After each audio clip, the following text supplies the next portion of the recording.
नमस्कार साथियों, आपका हमारे चैनल में स्वागत है। आज हम आपके लिए बालक ध्रुव के ध्रुव तारा बनने की कहानी लेकर आए हैं। तो चलिए शुरू करते हैं आज की कहानी।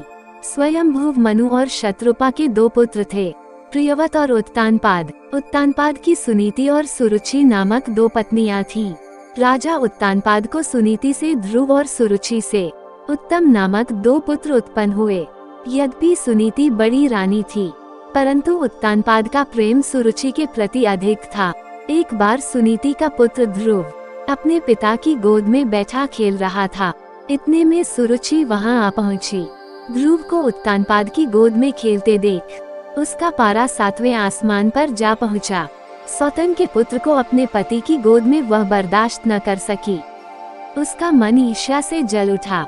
उसने झपट कर बालक ध्रुव को राजा की गोद से खींच लिया और अपने पुत्र उत्तम को उसकी गोद में बिठा दिया तथा बालक ध्रुव से बोली, अरे मूर्ख, राजा की गोद में वही बालक बैठ सकता है जो मेरी कोख से उत्पन्न हुआ हो।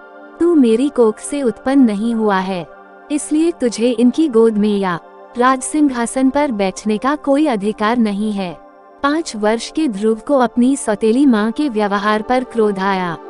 वह भागते हुए अपनी माँ सुनीति के पास आए तथा सारी बात बताई। सुनीति बोली, बेटा, तेरी सौतेली माता सुरुचि से अधिक प्रेम के कारण तुम्हारे पिता हम लोगों से दूर हो गए हैं। तुम भगवान को अपना सहारा बनाओ। माता के वचन सुनकर ध्रुव को कुछ ज्ञान उत्पन्न हुआ और वह भगवान की भक्ति करने के लिए पिता के घर को छोड़कर चल पड़े। मार्ग में उनकी भेंट देवर्षि नारद से हुई। देवर्षि ने बालक ध्रुव को समझाया, किंतु ध्रुव नहीं माना। नारद ने उसके दृढ़ संकल्प को देखते हुए ध्रुव को मंत्र की दीक्षा दी। इसके बाद देवर्षि राजा उत्तानपाद के पास गए। राजा उत्तानपाद को ध्रुव के चले जाने से बड़ा पछतावा हो रहा था। देवर्षि नारद को वहां पाकर उन्होंने उनका सत्कार किया। देवश ने राजा को ढांढस बंधाया कि भगवान उनके रक्षक हैं। भविष्य में वह अपने यश को संपूर्ण पृथ्वी पर फैलाएंगे। उनके प्रभाव से आपकी कीर्ति इस संसार में फैलेगी। नारद जी के इन शब्दों से राजा उत्तानपाद को कुछ तसल्ली हुई। उधर बालक ध्रुव यमुना के तट पर जा पहुँचे तथा महर्षि नारद से मिले मंत्र से भगवान नारायण की तपस्या आरंभ कर दी। तपस्या करते हुए ध्रुव को अनेक प्रकार की समस्याएं आईं, परंतु वह अपने संकल्प पर अडिग रहे।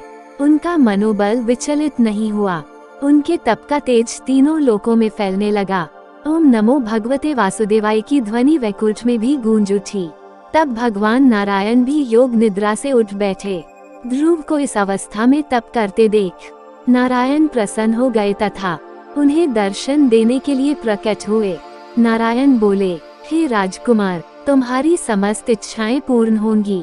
तुम्हारी भक्ति से प्रसन्न होकर मैं तुम्हें वह लोक प्रदान कर रहा हूँ जिसके चारों ओर ज्योतिष चक्र घूमता है तथा जिसके आधार पर सब ग्रह नक्षत्र घूमते हैं। प्रलय काल में भी जिसका कभी नाश नहीं होता। सप्तऋषि भी नक्षत्रों के साथ जिसकी प्रदक्षिणा करते हैं। तुम्हारे नाम पर वह लोक ध्रुव लोक कहलाएगा। इस लोक में 36 सहस्र वर्ष तक तुम पृथ्वी पर शासन करोगे। समस्त प्रकार के सर्वोत्तम ऐश्वर्य भोग कर अंत समय में तुम मेरे लोक को प्राप्त करोगे। बालक ध्रुव को ऐसा वरदान देकर नारायण अपने लोक लौट गए। नारायण के वरदान स्वरूप ध्रुव समय पाकर ध्रुव तारा बन गए। तो साथियों, ये कहानी आपको कैसी लगी हमें अवश्य बताएं। अगर अच्छी लगी हो तो हमारे चैनल को लाइक, सब्सक्राइब और शेयर जरूर करें। धन्यवाद।